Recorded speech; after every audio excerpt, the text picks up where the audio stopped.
போன மேட்ச்ல வந்துட்டு 2 பேர் நல்லாவே ஒரு பெர்ஃபார்மன்ஸ் குடுத்திருந்தாங்க. லைக் விராட் கோலியும் இருக்கட்டும், ஸ்ரேயாஸும் சரி. பட் ஆனா 2 பேருமே அந்த ஹடல்ஸ தாண்டலங்கிற மாரியான ஒரு சம்பவம் வந்துச்சு. சரி இந்த தடவ செம்மையா இருக்குன்னு பார்த்தா எல்லாமே ஒரு மாரி ட்விஸ்டா இருக்கு. அவருக்கு வரது வந்து ஓடிஐயும் டெஸ்ட்டுமா தான் இருக்கு. T20க்கு அவர் சரியா இல்லங்கிற மாரியான ஒரு இதுதான கண்ணோட்டம் தானே நம்மளும் பேசி. இல்ல அங்க அது ரொம்ப ஒரு நியாயமான ஒரு பாயிண்ட் மாதிரி தெரியுது. T20ல அது அவருக்குமே அது ஒரு பிரஷர் அது அவருடைய இடம் கிடையாது. உண்மையை சொல்ல போனா T20 அவருடைய இடம் கிடையாது. இதை நான் ரொம்ப நாளா யோசிச்சுட்டு இருந்தேன். என்னடா இந்த மனுஷன் ஐபிஎல் அடிக்கிறாரு, ஆனா இன்டர்நேஷனல் T20ல மட்டும் அடிக்க மாட்டேங்கிறாரு. அப்படி யோசிச்சுட்டே இருக்கும்போது ஒன்னே ஒன்று தான் தோணுச்சு. அந்த பக்கம் சாய் சுதர்ஷனும் அவருமே இவர மாதிரியான ஒரு பொறுமையா ஆடக்கூடிய ஒரு ஆள் தான். அப்புறமா ஜென்ரேட் பண்ணிப்பாங்க. ஆனா இங்க பார்த்தா அபிஷேக் சர்மா இருக்கு. அபிஷேக் சர்மா அடிக்கும் போது 10 பாலுக்கு 20 அடிச்சா கூட அது பெருசா தெரியாது. விராட் கோலி இப்போ நடந்துட்டு இருக்கிற செகண்ட் டெஸ்ட்ல செகண்ட் ஓடிஐலயுமே என்னன்னா அவரோட பெர்ஃபார்மன்ஸ் வந்து கொஞ்சம் டிசப்பாயிண்டிங்கா இருந்துச்சு. அவுட் ஆனதெல்லாம் பார்க்கும்போது தலைவரே என்ன இந்த பாலுங்கலாம் அவுட் ஆறீங்க நியாயமான்ற மாதிரி இருந்ததெல்லாம் இன்சைட் அடிச்சு வாங்கி பவுல்ட் ஆயிட்டு போறாரு. நீங்க பாருங்க கண்ணு பட்டுச்சுன்னு நினைக்கிறேன். கம்மி மேட்சஸ் தான் இருக்கு. ஏதோ சம்திங் 17-16 மேட்சஸ் தான் இனிமேல் இருக்க போகுது. வரிசையா ஒரு செஞ்சுரி என்ன 18 செஞ்சுரி தானே வேணும். அடிச்சு காட்டுறேன்னு ஏதோ நடக்க போகுது. மேபி ஒரு சிலரோட இது அப்படிதான் இருக்கும். நல்ல ஹைல ஏறி ஒரு டவுன் வந்து திரும்பி ஒரு ஹைக்கு போவாங்கல்ல, யாரா இருக்கும் போல.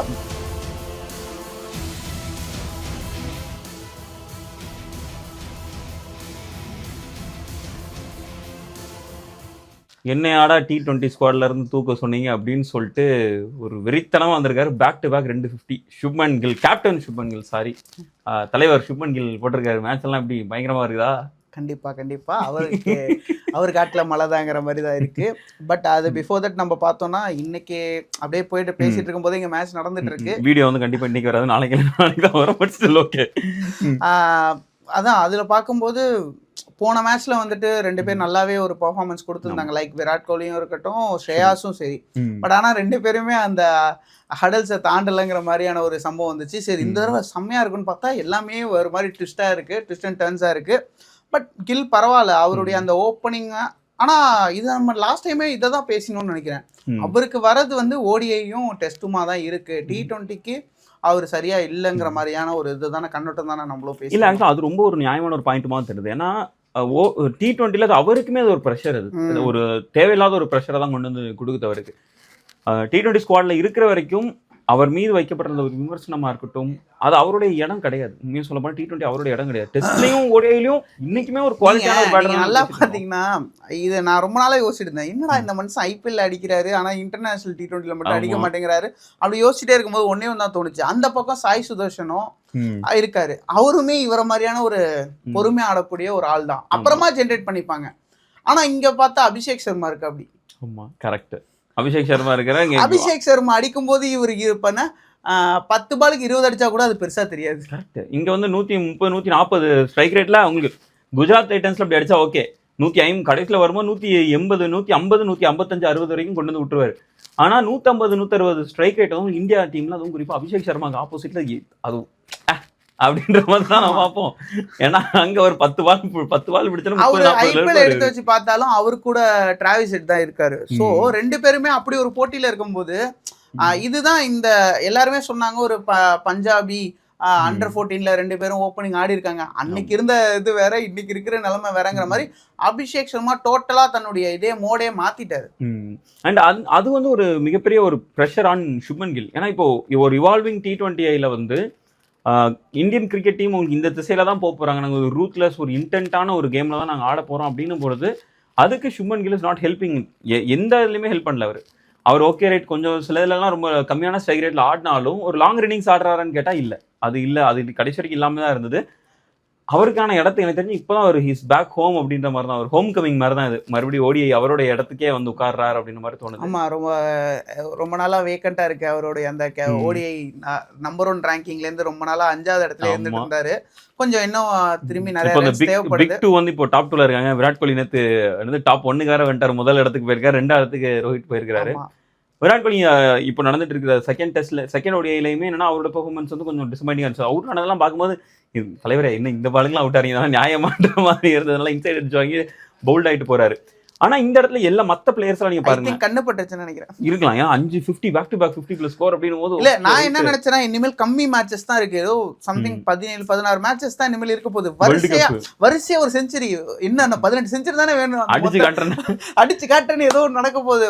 மேபி ஒரு சிலரோட இது அப்படிதான் இருக்கும். நல்ல ஹைல ஏறி ஒரு டவுன் வந்து திரும்பி ஒரு ஹைக்கு போவாங்கல்ல, அந்த மாதிரியான ஒரு இது இருக்கும் போல, எரா இருக்கும் போல. பட் ஆனா பரவாயில்ல, இந்த ஒரு மேட்ச் தான் சொதப்பி இருக்காரு, அதுவும் ஒன்றும் பெரிய விஷயம் இல்லை. எல்லாருமே சொதப்பும் போது அவர் சொதப்புனா எல்லாருக்குமே ஒரு டே வரதான் செய்யும். அண்ட் அந்த இடத்துல தான் நான் வந்து சுப்மன் கில்லுடைய கேம் பார்க்குறேன். ரொம்ப சென்சிபிளான ஒரு கேம். தொடர்ந்து அவர் மீது வைக்கப்படுற ஒரு விமர்சனம் ரொம்ப ஸ்லோவா இருக்காருன்ட்டு இந்த கேம்ல வந்து ஒரு 100+ ஸ்ட்ரைக் ரேட்டோட ஒரு சரியான ஒரு இன்னிங்ஸ். மற்ற எல்லாருமே ஸ்ட்ரகிள் பண்ணாங்க. இதுல விராட் கோலி உங்களுக்கு கஷ்டப்படுறாரு, கேஎல் ராகுலுக்கு இன்னிங்ஸ் ஸ்டார்ட் பண்ண கஷ்டப்படுறாரு. இந்த ஸ்லோவா இருக்குன்னு பேசிட்டு இருந்தீங்களா? ஆக்சுவலி நான் இது கிரிக்கெட்டுக்கு மட்டும் இல்ல, படமும் இப்ப ஸ்லோவா இருக்குன்னு தான் சொல்றாங்க. எல்லாமே இப்ப ஸ்லோங்கிறாங்க. பராசக்தி பாத்தீங்களா? நானும் பார்த்துட்டு தான் வரேன். ஓகே. இல்ல இன்னைக்கு இருக்கிறது எல்லாமே ஒரு மாதிரி கிறிஸ்பா போகணும், அதிரடியா ஆடணும், அவ்வளவுதான் இருக்கும் போல. ஒரு ஹான்சி ஃபிளிக்ல இருக்கிற ஒரு பார்சிலோனா மாதிரி ஹைல தான் ஆடிட்டு இருக்கணுங்கிற மாதிரி தான் சொல்றாங்க. யாருமே பெப் கார்டியோலாவே பிடிக்க மாட்டேங்குது. எங்க போரிங் ஃபுட்பாலா இருக்குதுங்க, ரொம்ப நேரம் எவ்வளவுதான் பாஸ் பண்ணிக்கிட்டே இருப்பீங்க, சட்டு போட்டு நடிச்சோம் ஒரே சொருகு இதை போயிட்டு கொச்சங்கன்ற மாதிரி. அது கத்தி மேல நடக்கிறதா, எந்த நேரத்துல ஆஃப் சைட் ஆகும்னு தெரியாது. அதே மாதிரிதான் இங்கேயும் அடிக்கிறேன் 5 விக்கெட் டப்புன்னு ஒழிச்சுனா முடிஞ்சு போச்சு மொத்த மேட்ச். 4 விக்கெட் போச்சு டப்பட. இப்போ சுப்மன் கில்லை தவிர மற்ற எல்லாருமே சரசரன்னு போயிட்டாங்களா. விராட் கோலி அவுட்டு, ரோஹித் வந்த வேகத்துல போயிட்டாரு, ஸ்ரேயஸ் வந்தாரு, வந்து ஆடினதும் தெரியல போனதும் தெரியல, அப்படியே அவர் பாட்டில் கிளம்பி போயிட்டாரு. அப்படின்னு நம்ம கௌதம் கம்பீரை வந்து இந்தியாவின் ஹான்சி ஃபிளிக்னு அவருக்கு ஒரு பட்டம் கொடுத்துருவோமா? கொடுக்கலாம்னு நினைக்கிறேன். அவருக்கு பிடிச்ச பிளேயர் ராஷ்போர்ட் வேற, மெஸ்ஸியா ரொனால்டோவாங்கும் போது ராஷ்போர்ட்னு சொன்னாரு. ஸோ அந்த மாதிரியானது. ஸோ ரொம்ப நிறைய ஃபுட்பால் ரெஃபரன்ஸ் போட்டால் புரியாம போயிட போகுது. ஓகே.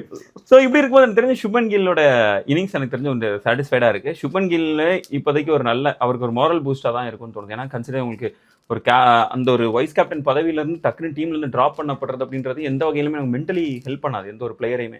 பட் அந்த ஒரு ப்ரெஷரையுமே அவர் எடுத்துக்கிட்டு இல்லை என்னோட இடத்த இப்போ நான் நிரூபிச்சு காட்டுறேன், நான் எதனால இன்னுமே worthy to be a captain அப்படின்றத நான் ஆடி காட்டுறேன் அப்படின்னு சொல்லிட்டு பேக் டு பேக் 50+ ஸ்கோர்ஸ் ரெண்டுமே வைட்டலான நாக்கு ஆடி இருக்கிறார் அப்படின்றது வந்து உண்மையாகவே அப்ரிஷியேட் பண்ண வேண்டிய ஒரு இடம் தான். சுப்மன் கில் எனக்கு தெரிஞ்சு T20 நம்ம முன்னாடி சொன்ன மாதிரி T20 அவருக்கான இடம் கிடையாது. இந்த இது அப்படியே போச்சுன்னா ரொம்ப ரொம்ப சந்தோஷம். T20 அவருக்கான இடம் கிடையாதுன்னு நான் அப்படி சொல்ல விரும்பல. பட் இந்த ஸ்குவாடுக்கு அவர் தேவையில்ல.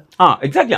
நான் அந்த ஒரு இந்த ஸ்குவாட்ல யாரோ ஒருத்தவங்க ஏதோ ஒண்ணு பண்ணிடுவாங்க, அந்த மாதிரியான ஒரு ஸ்குவாடா இருக்கு. இங்க எல்லாருமே கேப்டன்ஸா இருக்காங்க, எல்லாருமே ஒண்டர்ஸா இருக்காங்க, எல்லாருமே ஸ்ட்ரைக்கர்ஸா இருக்காங்க.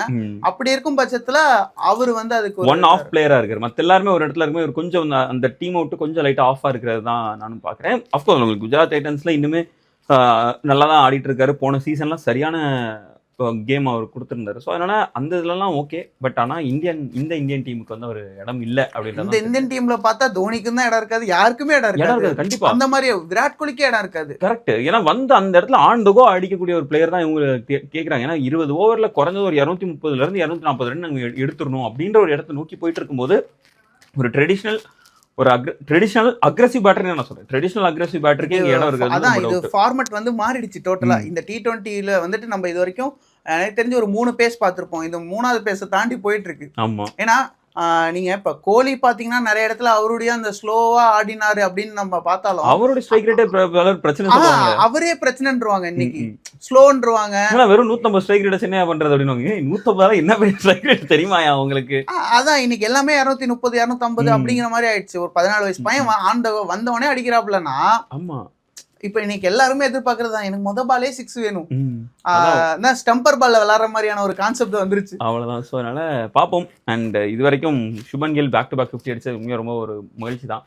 ஏன்னா அவருக்கான இடத்துக்கு வந்து ப்ரூவ் பண்ணிருக்காரு அப்படின்ற மாதிரி தோணுது. So yes, Shubman Gill at the end of the day எங்கள் கேப்டன் அப்படின்னு நம்ம மக்களின் கேப்டன் அப்படின்ற மாதிரி சொல்லலாம். மக்களின் கேப்டன் ஒருத்தர் உட்கார்ந்து இருக்கிறாரு. பட் ஸ்டில் ஸோ கேப்டனுக்கு தான் வைஸ் கேப்டன் கொடுத்து உட்கார வச்சாச்சு. So thank you so much. And இதுதான் எங்களோட ஒப்பீனியனாக இருக்குது ஷான் சுப்மன் கில் அண்ட் இந்த கரண்ட் இந்தியன் டீமை பற்றி உங்களோட ஒப்பீனியன் என்ன அப்படின்றத கமெண்ட் பண்ணுங்க. நெக்ஸ்ட் வீடியோவில் மீட் பண்ணுவோம். பாய்.